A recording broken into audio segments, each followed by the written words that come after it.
Hi guys, welcome to Westmonster Uncensored. I'm Michael Heaver. I'm Patrick Christies. And today on the show, the Telford grooming scandal. Why is it being ignored by the state broadcaster? Also, comments from Vince Cable and Priti Patel. We'll also be giving you all the latest on Brexit as ever.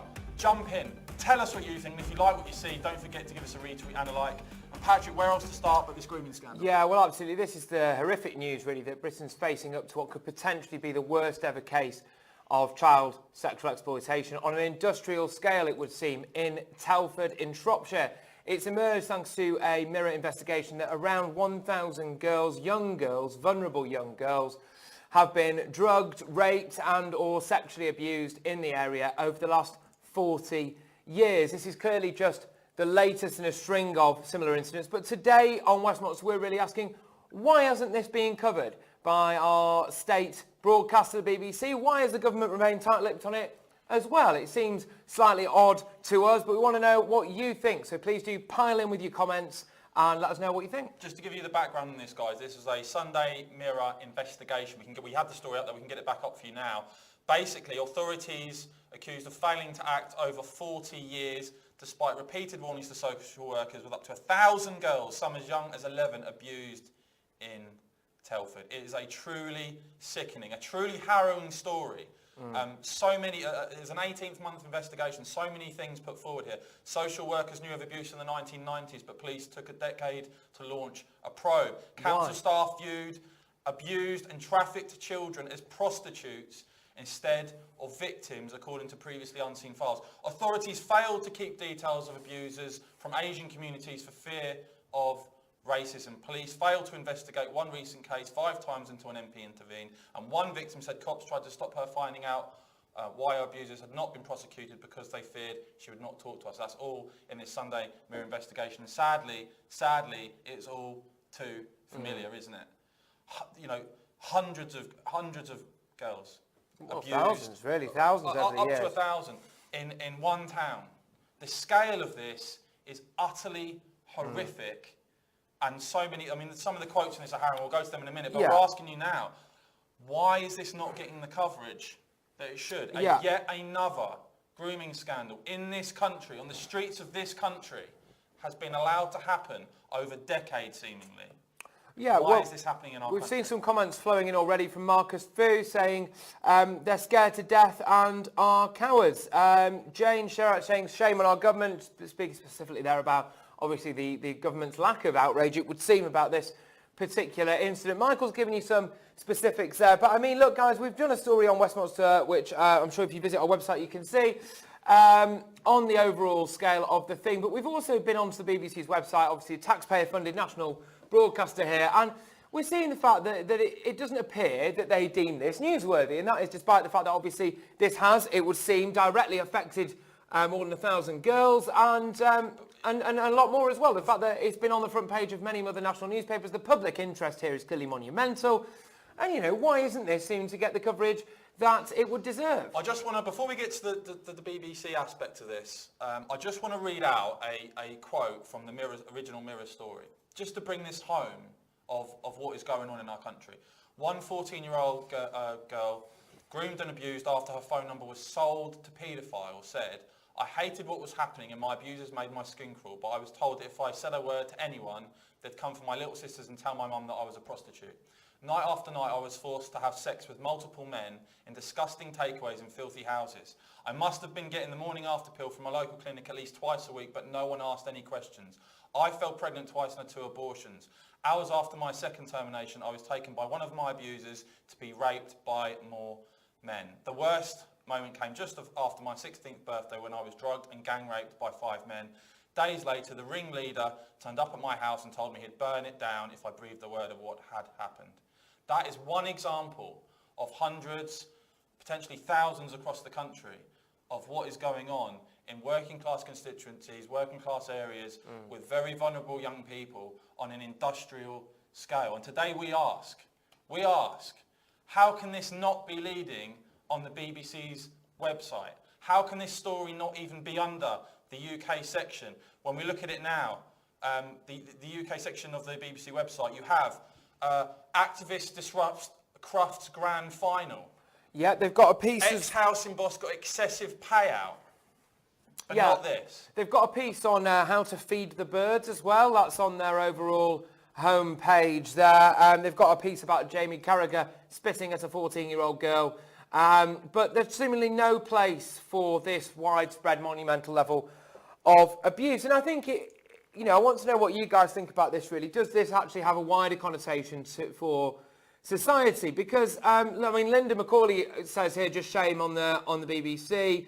And yeah, a lot of outrage generally here on Facebook. But I mean, does it beg a question here of a wider fear in society of actually raising this issue? And I've just got some wider points here on the topic. This is not the first incident that we've seen. Obviously, the latest one here in Telford in Shropshire, roughly 1,000 girls are believed to have been sexually abused. Girls aged between about 11 and 16 as well. In Rotherham, of course, 1,400 girls, potentially fewer less, the figures vary there, aged between 11 and 16, raped, sexually abused. Around 50 girls in Rochdale, around 278 victims believed to be in Newcastle. Derby, there's been 26 girls between the age of 12 and 18. Oxford, 300 children aged between 11 and 15. Again, sexual abuse, obviously. Bristol, young girls, didn't give a figure on this, but it's believed to be in the tens of them. Young girls raped in a, quote, rough, callous and nasty manner, leaving them humiliated and bleeding. Peterborough, girls as young as 12 were raped there. Around 10 men were found guilty. And what I find staggering is, you look at this now, we've seen absolutely nothing, really, as far as I'm aware, from the government on this.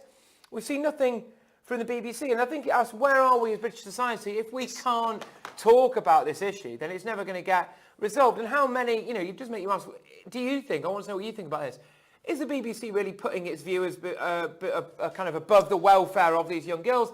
Is the government putting votes ahead of the safety of young girls? How many children's innocence need to be lost before this government takes serious action and actually starts protecting young girls, really? Guys, we're going to be talking about this a lot now. It's something we're really going to push on with Westmonster. This is the beauty of the internet. It gives us the voice to be able to get these stories out there that should be out there, that should be being talked about. So if you support what we do, please do give us a retweet. Please do give us a like. Please do visit westmonster.com. We've got Dan Gilbert on Twitter saying it doesn't fit the BBC narrative. Type in Telford grooming ends on the BBC website. Nothing. And I just, the thing for me is, guys, this is potentially the biggest grooming scandal we've seen. But let's not forget, we've had Rotherham, we've had countless others. We did a story on Westmonster the other day in Rotherham. The latest numbers now looking at upwards of 1,500 victims, again, in another town, according to the National Crime Agency.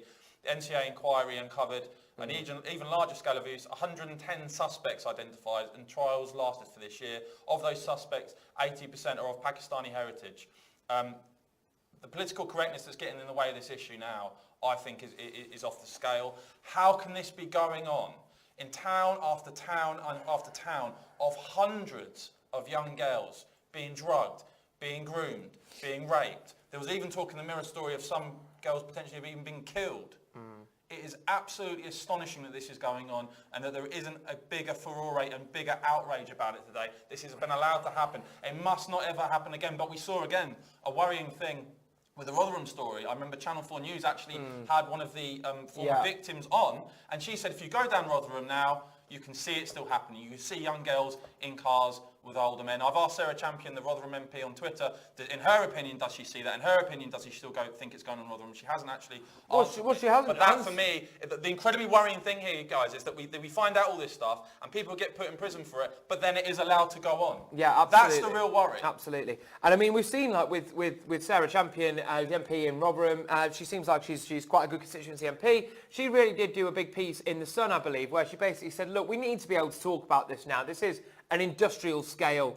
It's organised crime of the most depraved order, really. And she was silenced by her party and basically told to cease and desist. And I mean, this is absolutely outrageous. And this is one thing that I think the question has to be raised, doesn't it? Is political correctness getting in the way of us actually discussing it? And I want to know what your points on this are. Because Sarah Sayers is saying that on Facebook, thank you very much, Sarah, for getting in touch, saying it's a nationwide problem. I mean, if we just deal with the facts and you take out maybe the reasons behind it, just deal with the facts. Unfortunately, most of the people that have been found guilty of this and sent to prison have been of a particular ethnic persuasion, that being of South Asian ethnicity. And so really you do have to look, are we ignoring this as a society for fear of political correctness? I don't know. What do you reckon? Tracy on YouTube, thank you very much for your comment, Tracy, saying concentrate on Brexit, we can sort this shit out later. No, I'm sorry. We do a lot here on Westmonster on Brexit, as regular viewers will know. This is very important. We're pushing for full Brexit, we're pushing for full border controls. But what is more important, and I think there's a big class aspect to this, guys. You'll remember all the stories we've done about knife crime in London, right? Over New Year's, for instance, you had 4 young men in 4 separate incidents killed, murdered, stabbed to death in the streets of London within 24 hours. And where was the outrage? There wasn't any. There was a little bit of local press coverage, a little bit of national press coverage, and then it was gone. And then it was on to the next young man, the next young man, the next young man. Every week now it feels like in London there's a young guy getting stabbed to death. We did a story today about in Oldham about a young man who had been to mosque and got stabbed to death in broad daylight there. We seem to see these things time and time again, and there's a complete lack of outrage, as if it's somehow normal now. As if some young men getting stabbed to death, these grooming scandals. Why are we not seeing bigger outrage about this? Is going on now. This has been going on for years. Yeah, and look, guys, we've just our viewers have just jumped up. We've got 1.2 thousand of you watching on Facebook Live now, which is great. Thank you very much. If you're just joining us, look, we're tackling an issue here at Westmonster that most people, including the state broadcaster of the BBC, have decided is not newsworthy, and we are obviously asking why that is the case. This is the shocking announcement, if you're just joining us, of course, that around 1,000 girls have been drugged, raped and sexually abused in the Telford area in Shropshire. Clearly this comes after the scandals such as Rotherham, Rochdale, Oldham, to name but a few. We've also had some in Derby and Oxford. And we're asking, look guys, why is this not being deemed newsworthy by our state broadcaster? Why has the government come out and not really said anything about this at all? Is this not really time now? How many more, and my question would be to these people, how many more vulnerable young girls, a lot of them from the working class areas as well, have to be sacrificed at the altar of political correctness before, and have their innocence completely tarnished, taken away from them, their lives destroyed, before we stand up and actually do something concrete about this terrible issue? And as we say, let's go back to the UK section on the BBC website right now, right? This is the latest version we've got. So you've got stories here about activists disrupting the Crufts Grand Final, for Christ's sake. And yet the greatest, the potentially biggest grooming scandal that we've seen has no place. This is what we're dealing with, and I'll read it again. You read the harrowing account. You know, you've got to think about what people are actually going through here. A female who was abused, saying, I hated what was happening. My abusers made my skin crawl. I was told if I said a word to anyone, they'd come for my little sisters and tell my mum was a prostitute. Terrible, night isn't it? after night. It's intimidation. It's absolutely. Being raped systematically. These are the things that matter. And yes, we will keep talking about Brexit. Of course we will. But what can be more important than when we talk about young girls in working class areas being abused and groomed in this sickening way, and having young men stabbed to death on such a regular basis? What can be more important than that? But I mean, what does this say about British society? We're supposed to be one of the oldest countries in the world, one of the bastions of democracy. Our legal system is held up as like the exemplar across the world. Our society is supposed to be one of the most cultured, intelligent societies there, but we're not big enough to be able to confront a monumental issue that has apparently, if you add all these abuse cases together, could have affected the lives of more than 3,000 young, vulnerable girls. We're not able as a society, it would seem, to confront that as a government or properly in the media. And I think that gives a very damning verdict about where we are as a British society. And really, it's common sense, isn't it? How are you ever going to be able to sort an issue out if you can't even talk about it? And this is a real problem. And I'll just make the point again, how many children's lives, I would try and make this appeal to the government, police forces across the country.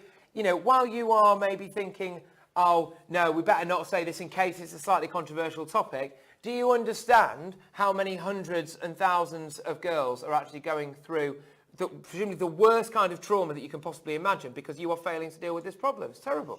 Guys, if this is the first time joining us, we're on Uncensored, YouTube, Twitter and Facebook. It's 1 o'clock, Monday, Wednesday, Friday. You can visit westmonster.com for all of these stories and more. This is certainly something that we are not going to be backing down from. We're not going to be shying away from it. It's something we're going to be talking about more and more because, as I say, what can be more important than the safety and the well-being of young people in our society, of our families, of our friends, of our communities?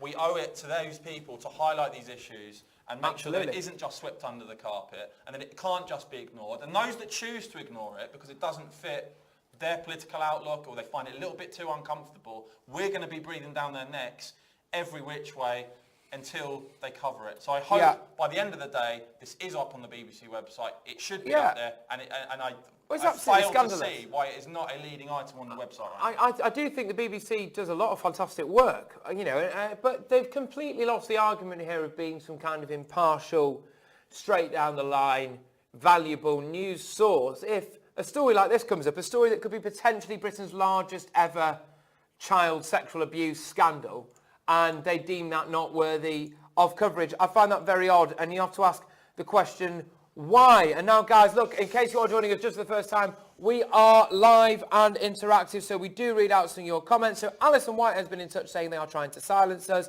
Sandra Blackmore-Wood saying we have no real justice system now. Absolutely there. Fantastic reaction to the show today, by the way. So thanks very much for the support. Please do give us a like, give us a retweet, and visit westmonster.com/support if you'd like to support us. Yeah. We are going to be talking now about Brexit and some very, very interesting comments over the weekend.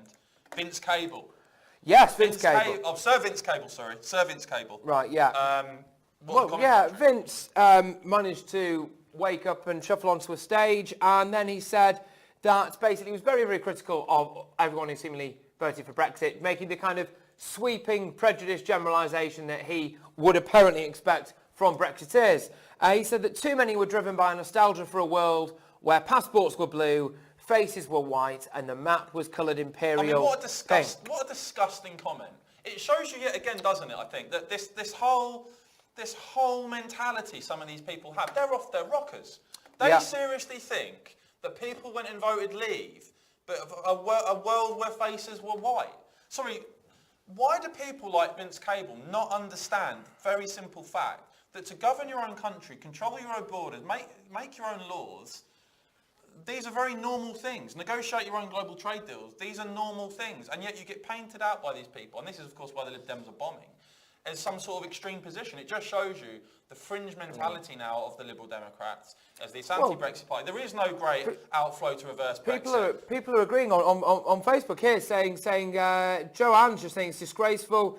And Jane Lombard just saying his party is irrelevant. Tanis Poolen saying Vince is out of order, he's digging deep and getting nothing. And this is interesting, isn't it? Because why is it okay, I wonder, for people to get on stage and make these sweeping generalised statements, basically brandishing everyone who voted Brexit as a racist? I mean, that's absolutely outrageous. But I think it just goes to show maybe how out of touch really some of these politicians are. And that is why they lost the referendum. That's maybe why, as Michael's rightly said, that the Lib Dems are bombing, it would seem, at the minute, and they're showing no real signs of recovery. Is it because they just don't really get it, I wonder? What do you guys think? Because Susan Hunter thinks Vince is past his sell-by date and out of order. Diane on Facebook ain't no big fan either. His cables are twisted, really, and we pay him, question mark. Yeah, I just think it sums up. A great contrast this actually is Brexiteer Priti Patel, who made some very interesting comments. Of course, she campaigned for Brexit. We had it on Westmonster.com this morning. Basically, very interesting comments on the subject of race and labelling. She said, I don't like the labelling of people. I don't like the term BME. I'm British first and foremost because I was born in Britain. I challenge all my colleagues in the Conservative Party and in Westminster, don't label me as BME. I've said that to the people in the Cabinet. I've said that to civil servants. I think it's patronising and insulting. And for me, Priti Patel, what she sums up there is the kind of society that we want to live in, isn't it? Yeah. Where to vote one way or the other isn't about skin colour or gender or background. It's about you as an individual, what you feel and think. And look, some people want to have an EU army and they want to be governed from Brussels, and we don't turn around to them and say there's some sort of racist agenda or some sort of bigoted, xenophobic, nasty agenda. In my opinion, they're massively wrong. But it boils down to this sort of hate that we're now getting on the Ramona side, where you're an incredibly nasty person if you want your own parliament to make its laws, or if you want to control your borders, if you want an independent country. You're a horrible racist. Yeah, well, this is it. John, it's desperate stuff. John Fowler on Facebook here. Thank you very much, John. Please, guys, do keep your comments coming in. Give us a big like and a share as well. Pauline Rutherford just saying Liberals are finished. Loads of comments. Your comments are coming in thick and fast. Now, the country... Shane saying they are so out of touch with the real people of Britain. Needs Anthony saying on Twitter, it shows the mentality of these people. Danglebert again saying they don't get it, they don't listen, that's what we're up against. This is a brilliant, the arrogance is unbelievable, I agree. brilliant intervention here from Sandra saying, I voted to leave, but I am one of 15 children from all walks of life who've married into my family. I love them all equally. It has nothing to do with what race people are at all. And I agree with that. You know, when I went into the polling booth and voted for Brexit, at no point during my decision-making process or in the actual act of me voting for Brexit did anyone's race or colour come into it. You know, and it's really disgraceful to claim that about someone. And it is something we do a lot on Westmonster now, guys, because it seems to me every single time you put the TV on now or something, there's either the favourite subjects at the moment, the mainstream media seem to be banning things, talking endlessly about gender or talking endlessly about race. Now, surely if we want to be a country where those things don't matter, where we judge people as individuals on their individual merits, on what they think, on how they are, on how they present themselves, on the way the way they put forward their arguments, we've got to start binning this very divisive identity politics that basically puts you in a box according to the traits that you happen to be born with. It's bizarre, frankly, that you would say to someone, this is the group that you belong to because you were born this way. There's a certain irony here. It's a very weird mentality. There's a certain irony here, isn't there? Because normally when people watching that are on the right, people would normally be bracketed there as more likely to be racist, but at the minute, you know, you look at the left and you see, gosh, that's a horrible place to be at the minute, isn't it? The left-wing side of things at the moment, you know, they are trying to pigeonhole people. It seems to be whether you're just compacted into this tiny little box of transgender or black or ethnic minority or this, that and the other, you whatever sexual orientation you are, you're squeezed into this tiny little box, and that defines you now. You know, and can you tell me what that is doing for the unity of British society by putting everyone into these little microcosms that they must operate in based on, as Michael rightly said, a lot of traits and characteristics that they can't help but be born with? I find it absolutely mental, and I really do think this is doing more to damage society than everyone, certainly like me. I don't have any prejudices or anything like that, and that's surely more uniting for the country. Guys, if you're enjoying the show, as ever, we're here on Monday, Wednesday and Fridays, 1 p.m. UK time. If you are enjoying the show, please do give us a retweet, please do give us a like, and please do visit westmonster.com/support. Give us a few quid if you support what we do. If you want to see us expand, if you want to see us do more shows, we've got lots planned, but we need your support. So it's westmonster.com/support. If you go there after the show and help us out, we really appreciate it. I've had one of my favourite comments ever here from David Baguette. We do love the comments. David Baguette, can you just say, is it pronounced the French way like baguette? We don't know, but he just said, what a nice young man. I'll take that all day long. He's obviously talking about me, sure. Thank you, I'm not sure, Michael. I'm not sure about the young. No, I'm not sure about that, mate. Okay, right, moving swiftly on then. Just back onto Brexit, a very interesting story. A data poll out from the weekend, basically on the whole issue of Brussels bully boys. And that was no RB poll carried out for the Telegraph that found 67% of Brits agree that the EU is trying to bully the UK in the Brexit negotiations, with just 17% disagreeing. And I think this is very interesting because what it also showed was that 49% of Remain voters take that view as well, right? So this whole thing you get in Westminster all the time about Leave voters think this and Remain voters think that. Look, most of the country now is united behind Brexit. There is no big push to stop Brexit. And I think what people are now looking at is they want a government that gets on with it and delivers what the country voted for. I think that is the mainstream view. Very interesting, though, that 67% can see now what the Brussels bully boys are up to. They can see the tactics, they can see their hardline approach, and I think they're steadily turning the British people, even those that voted Remain, even more against the European Union, because they can see just how unreasonable it is. I mean, the stuff over Northern Ireland was just unbelievable.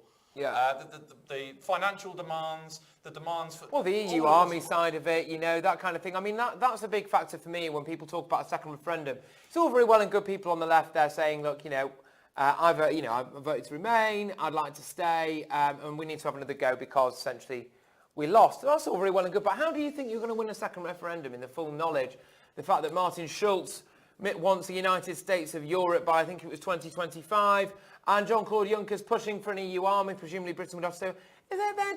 They're two things that the British public are never going to chomp on, you would have thought. And how do you expect to win that? I don't know. What do you guys think? Spike saying, when are we going to start selling T-shirts? We'll keep your eye on that. Hey. It's in the pipeline. We've got Van Living saying these guys are not even reading the BS on Periscope. So, I mean, I guess I busted your bubble there, my old son. Took the time out your donut on that one. We've got a lot, just picking up, because obviously we touched on Vince Cable basically calling all Brexiteers racist. We're still getting a load of comments in about that. So Andy Bestwick just saying, I voted to leave, so did millions of other people, so stop whinging by calling us all racist. Just give us what we voted for. This is absolutely, I mean, this is really kicking off. Cable's thinking is conducting the thinking which leads, well, it's absolutely shocking stuff here. Yeah, people basically saying that the gist is that Vince Cable's lost a load of respect from you guys by kind of using the kind of prejudicial language that you would not expect from someone who is a Lib Dem. How the times have changed, eh? Yeah, and another interesting part of the Vince Cable quote was he said apparently their votes on one wet day in June. Was it wet? I don't remember. It was actually, yeah, it was. Crushing the hopes and aspirations of the young for years to come. Oh, I'm sorry, you old son. This is something else they can't get through their noggins. Is that there were actually quite a few young people that voted Leave. I mean, I don't know if I consider myself young, relatively anyway. Yeah. And going around the country, there are a lot, particularly I would say working class kids who've been screwed up by things like mass migration when it comes to housing, when it comes to NHS, when it comes to school places. That voted Leave, and this whole painting out of old versus young, it's yet again the left basically playing this identity politics game of God, we'll play people off against each other according to age. Yeah, that's basically the game yet again. Jane saying it's emotive nonsense. Mark Cook saying it's a sad state of affairs. And I mean, there's actually an astonishing amount of hatred here towards Vince Cable in our comment section, but it just shows the level of vitriol that you would have when somebody tarnishes your reputation or your name and with just a sweeping comment that doesn't represent you at all. You're clearly going to be angry, I would imagine. Now, I find this absolutely outrageous, but I think it's ridiculous. But Lynn Martin's hit on this, saying liberals are finished, Europe is finished, and so is this really a sign of desperation from Vince Cable there, whose party's tanking? His party seems to be going downhill, sinking quicker than the Titanic, as I say. Is this a desperate attempt to kind of whip up some kind of furore against Brexiteers? I don't know, but it's just out of order. Really. Going to this whole EU bullying, just going back to that for a minute, we've got another story on this. Yeah. The EU could try to sue Britain. Yes. We've got this whole thing at the moment. We'll go to the stories in a minute, but the whole thing with Brussels at the minute, they've actually put out a document saying that we don't want the UK to take competitive advantage when it gets its independence. Sorry, the country voted for its independence, voted to take back control and become self-governing. And the EU has the arrogance, the audacity still to basically say, well, you can be independent, you can leave, but we're only going to do a deal with you if you basically don't use it to change anything that may, give you a competitive advantage. I mean, it's absolute arrogance. And I think it shows you, again, the mentality in Brussels that's now translating through to British voters, that people are starting to look at this organisation and think, wait a minute, is this a club or is it a protection racket? Yeah, absolutely. I mean, this is a bit... So they're showing their true face a bit here, really, aren't they? That was the story. Yeah, so we've seen the story there. I mean, basically, the gist is, with this one specifically, is Donald Trump's up trade tariffs on steel and aluminium across the European Union. But because Britain's leaving, we want to be exempt from these EU-wide taxes on account of the fact that we would no longer be in the European Union. The EU has said, oh, no, we'll just sue you if that happens. Well, I'm sorry, lovely. but...